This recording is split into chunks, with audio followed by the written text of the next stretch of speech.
नमस्कार, आप देख रहे हैं जनसंवाद 24x7। आज बात करेंगे महिला आरक्षण बिल की।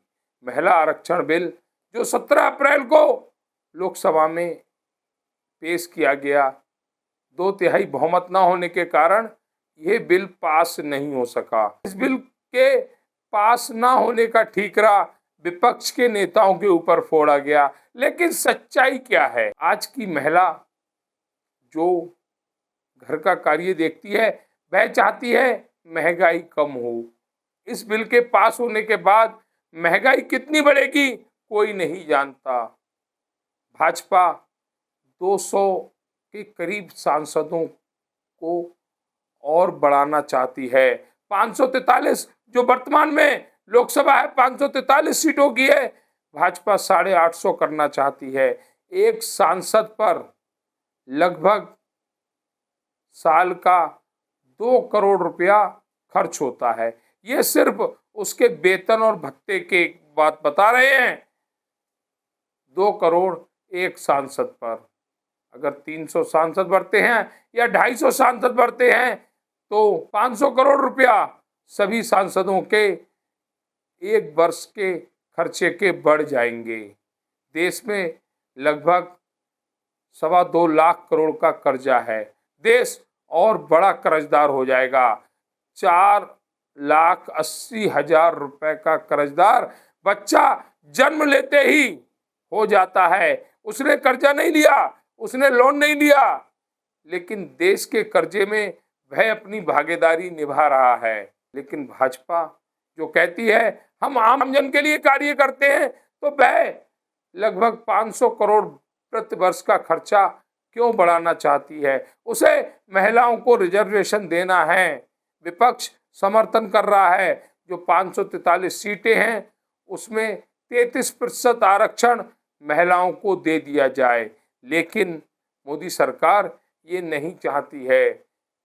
मोदी सरकार ने जो पिछले 10 वर्षों में लगभग 1.5 लाख से ऊपर कर्जा लिया है, 1.5 लाख करोड़ का कर्जा लिया है, वह कर्जा कैसे चुकाया जाएगा? भाजपा को इसकी चिंता नहीं है। उसे तो बस सत्ता संभालना है। प्रदेश में और देश में सत्ता पर अपना अधिकार कैसे जमाया जाए ये देखना है। इसके लिए 250 सीटें बढ़ाने की तैयारी में है।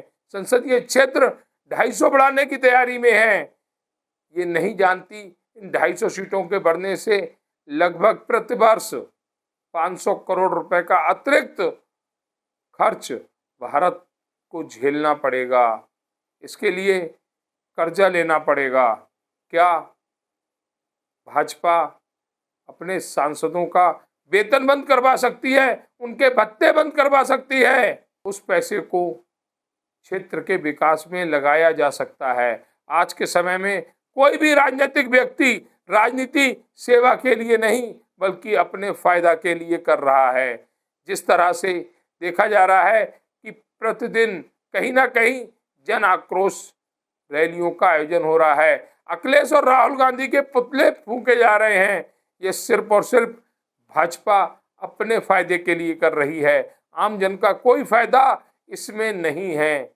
एक मिडिल क्लास परिवार की महिला राजनीति करने नहीं बल्कि अपने रसोई का बजट देखती है। रसोई के बजट में सुधार हो, ऐसे कार्य होने चाहिए। ये नहीं कि 33% आरक्षण के नाम पर लगभग 250 सीटों की बढ़ोतरी करनी चाहिए और भारत पर एक अतिरिक्त खर्च जोड़ देना चाहिए। भाजपा कब समझेगी? कब आम जन के फायदे की बात करेगी? आखिर कब?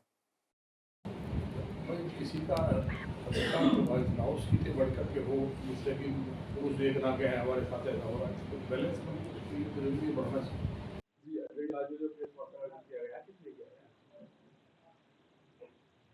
आज महिला सशक्तिकरण बिल के विषय को लेकर जो महिलाओं के अंदर जो आक्रोश है, सदन में कांग्रेस और उसके सहयोगी दल समाजवादी पार्टी और अन्य सहयोगियों ने मिलकर जिस तरह से महिला आरक्षण बिल का संशोधन का जो विरोध किया, उसके कारण महिला बहनों में बहुत आक्रोश है। अभी हमने देखा कि सामने तिराहे पर महिलाओं ने राहुल गांधी जी का और अखिलेश यादव जी का पुतला जलाया। महिला आरक्षण बिल आधी आबादी के हितों के लिए था।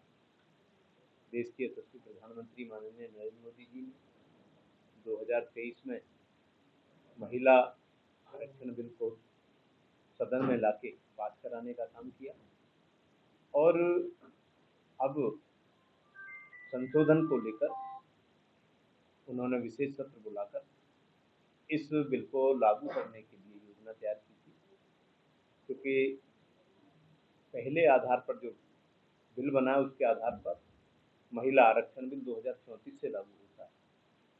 माननीय प्रधानमंत्री जी चाहते थे कि ये बिल 2029 से लागू हो जाएगा तो महिला बहनों को 5 वर्ष पहले ही अधिकार मिल जाएगा, लेकिन कांग्रेस, समाजवादी पार्टी, टीएमसी, अन्य दलों ने सदन में इस बिल को गिराने का काम किया है। महिला में इसको लेकर आक्रोश है। आज इस आक्रोश को लेकर एक बैठक भी थी और महिलाओं ने इस आक्रोश को सड़क पर प्रदर्शन भी किया और ऐसे लोग जिन्होंने इस महिला आरक्षण बिल को सदन में गिराने का काम किया, उनका पुतला जलाकर अपना आक्रोश प्रदर्शन करने का काम किया। मैं बस आपके माध्यम से बताना चाहता हूँ, देश के यशस्वी प्रधानमंत्री माननीय नरेंद्र मोदी जी के नेतृत्व में महिलाओं का सम्मान बढ़ा। यदि कोई पहली विदेश मंत्री बनी तो महिला के नाते माननीय नरेंद्र मोदी जी ने ही बनाने का काम किया। स्वर्गीय सुषमा स्वराज जी पहली विदेश मंत्री। ऐसे ही देश में कोई महिला बहन को कभी रक्षा मंत्री नहीं बनाया गया था, तो माननीय नरेंद्र मोदी जी के नेतृत्व में निर्मला सीतारमण जी को रक्षा मंत्री बना के एक ये संदेश देने का काम किया कि हमारी बहनें किसी भी क्षेत्र में पीछे नहीं है। आदिवासी क्षेत्र में जहां कांग्रेस को सफलता मिलती थी, लेकिन कांग्रेस ने कभी आदिवासियों के लिए कुछ नहीं किया। देश के यशस्वी प्रधानमंत्री माननीय नरेंद्र मोदी जी ने द्रौपदी मुर्मू जी, जो आदिवासी समाज से आती है, महिला होने के साथ साथ आदिवासी समाज की थी, उनको राष्ट्रपति बनाकर एक संदेश देने का काम किया कि हम महिलाओं के साथ में हैं और आदिवासी बहनों का सम्मान करते हैं। भारतीय जनता पार्टी की कथनी और करनी में कोई अंतर नहीं है। जब जब हमारी सरकार रही तब तब हमने प्रयास किया, चाहे स्वर्गीय अटल बिहारी वाजपेयी जी के नेतृत्व में जो सरकार थी तब भी उन्होंने 4 बार महिला आरक्षण बिल को लाने का काम किया था। इस महिला आरक्षण बिल को पास कराने का काम भी माननीय नरेंद्र मोदी जी ने किया और उन्होंने कहा है कि मैं तब तक हमेशा लगातार प्रयास करता रहूँगा जब तक जल्दी से जल्दी ये महिला आरक्षण बिल लागू नहीं हो जाएगा। इस महिला आरक्षण बिल के लागू होने से सदन में 33% की भागीदारी महिलाओं की हो जाती, ताकि महिला हितों के लिए वो काम करें। इस संबंध में आपको जो कुछ पूछना हो, मेरे साथ में आज इस प्रेस वार्ता में जिला पंचायत की अध्यक्ष बुलंदशहर की अंशु सेवतिया जी हैं, जो भारतीय जनता पार्टी के नेता हैं, उनसे भी आप पूछ सकते हैं महिलाओं के संबंध में। आपका हमारा सवाल ये होगा कि क्या केवल दोनों सदन में ही जो महिला आरक्षण की बात हो रही है, सदन की जो नेता है उनको ये फायदा मिलेगा, आम महिला को इसमें क्या मिलेगा?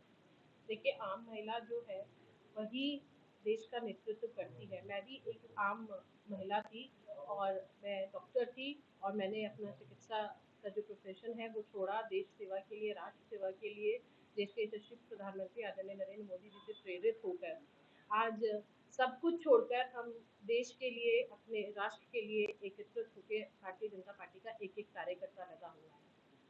तो जो आम महिला है वही आगे जाकर पंचायत से लेकर नगर पालिका तक, आज हमारी बहनें पंचायत में बैठी हैं, जो प्रधान है वो भी तो एक आम महिला है ना। वो प्रधान कल पंचायत की अध्यक्ष बनती है, वही पंचायत की अध्यक्ष कल विधानसभा लड़ती है, वही विधायक कल सांसद में बैठती है। तो एक ये जो आम महिला का एक गांव से निकलकर दिल्ली तक, संसद तक का सफर है, इसको प्रधानमंत्री जी ने सुशोभित करने का कार्य किया था, पर विपक्ष को ये बात हजम नहीं हुई। मैम, जिस तरह विपक्ष अपना कार्य कर रहा है, एक तरफ कहता है कि महिलाओं को समर्थन है, जब समर्थन की जरूरत होती है तो अपने हाथ पीछे खींच लेता है। ऐसे विपक्ष को क्या 2027-2029 में मातृशक्ति जवाब देगी? बिल्कुल मातृशक्ति जवाब देगी। आज हम देखते हैं कि आज हर मंडल पर, हर गांव-गांव में हमारी जो बहनें हैं, महिलाएं हैं, वो आक्रोशित है। उनके मन में एक आक्रोश है कि जब महिला को एक अधिकार देने की बात आई, जब उनको एक मुख्य धारा में जोड़ने की बात आई, तो विपक्ष पीछे हट गया। कौन से अधिकार की बात करता है विपक्ष? कौन सा हक देने की बात करता है विपक्ष? क्या सिर्फ संसद में बैठने का अधिकार डिम्पल यादव और प्रियंका गांधी के पास है? देश की आम महिला उस संसद तक नहीं जा सकती। तो हर महिला को आज ये पता है, आज महिला मूर्ख नहीं है, आज पढ़ी लिखी महिला है, आज महिला अपने अधिकार के लिए लड़ना जानती है और महिला अपने अधिकार के लिए लड़ेगी जब तक ये 33% आरक्षण हमको नहीं मिल जाता। हम हर प्रयास करेंगे। लेकिन महिलाओं की भागीदारी तो सदनों में पहले भी है, ये 33% आरक्षण की जरूरत क्यों है? देखिए, महिलाओं की भागीदारी मैं समझती हूँ कि चाहे वो कोई भी क्षेत्र हो, हर क्षेत्र में महिलाओं की भागीदारी रही है। और जब-जब हमारे देश में किसी भी क्षेत्र में महिलाओं को या किसी भी वर्ग को एक ज़रूरत के हिसाब से हिस्सा देने की बात आई, तो तब तक वो आरक्षण हमारे देश में लागू हुआ है। आज हमारी बहनें एक हर क्षेत्र में आगे बढ़ रही हैं। तो राजनीति में भी हमारी बहनें आगे बढ़ें, इसलिए उनको 33% का आरक्षण संसद और विधानसभा में देने की बात हुई है। आज हमारी बहनों को पंचायत में आरक्षण है, तो हमारी बहनें चुनाव लड़ती हैं, हमारी बहनें आगे बढ़ती हैं। तो इसीलिए मैं समझती हूँ ये एक बहुत महत्वपूर्ण कदम है। अच्छा, क्या अब ये जो बिल सदन में दोबारा लाया जाएगा? बिल्कुल, ये मैं समझती हूँ कि हम बहनों तब तक हम नहीं रुकेंगे, तब तक नहीं थमेंगे जब तक ये बिल पास नहीं हो जाता। प्रधानमंत्री जी का जो संकल्प है बहनों को आगे बढ़ाने का, हम उसे पूरा करते रहेंगे। ये विपक्ष का जो पुतला फूकने का अभियान है, बातें लगाने का है, ये कब तक चलेगा? जब तक आरक्षण नहीं मिल जाता। देखिए, किसी भी चीज़ को जन तक पहुँचाने के लिए हमारी बहनें आगे बढ़ रही हैं। और मैं अपनी बहनों के माध्यम से, बहनों का प्रतिनिधित्व करते हुए आप भाइयों के माध्यम से, मीडिया बंधुओं के माध्यम से भी ये बताना चाहूँगी कि जो ये आधी आबादी को रिज़र्वेशन देने का बात है, ये सिर्फ़ आधी आबादी को रिज़र्वेशन देने की बात नहीं है। हम सब इस बात से परिचित हैं कि जो आधी आबादी है, वो बची हुई आधी आबादी जो है, उसे इन्फ्लुएंस करती है, उसे इम्पैक्ट करती है। तो मैं आपसे भी आग्रह करूँगी कि जो हमारे पुरुष भाई हैं, वो भी इस चीज़ में हमारा साथ दें और ये रिज़र्वेशन लागू हो, इस बात में हम सब साथ मिलकर संघर्ष करें। तो सवाल ये और भी है कि विपक्ष कहता है कि जो वर्तमान में सीटें हैं, उसका हम समर्थन कर रहे हैं। भाजपा कहती है कि बढ़ी हुई सीटों के साथ आरक्षण देंगे। इसे आप किस रूप में देखते हैं? देखिए, आपको पता है कि हमारे देश में सबसे परिसीमन नहीं हुआ है। आज हम बात करते हैं अपने गाज़ियाबाद क्षेत्र की, बुलंदशहर क्षेत्र की, तो कितनी सीटों पर कितनी लोकसभा है, कितने लोगों पर एक लोकसभा है। नागालैंड में हम बात करते हैं, तो वो उससे विपरीत कहानी है। तो मैं समझती हूँ कि देश में परिसीमन की बहुत आवश्यकता है, ताकि एक संतुलित और बैलेंस्ड डेवलपमेंट हर लोकसभा, हर विधानसभा तक पहुँच पाए। और इसी के चलते जब सीटें बढ़ेंगी तो बहनों की भागीदारी सुनिश्चित हो, इसलिए प्रधानमंत्री जी ने 2029 में बहनों के लिए ये प्रयास किया है। जैसे भाई साहब ने अभी बताया कि हम चाहते थे, प्रधानमंत्री जी चाहते थे कि हमारी बहनें हम मुख्य धारा में जल्दी से जल्दी जुड़ पाएं।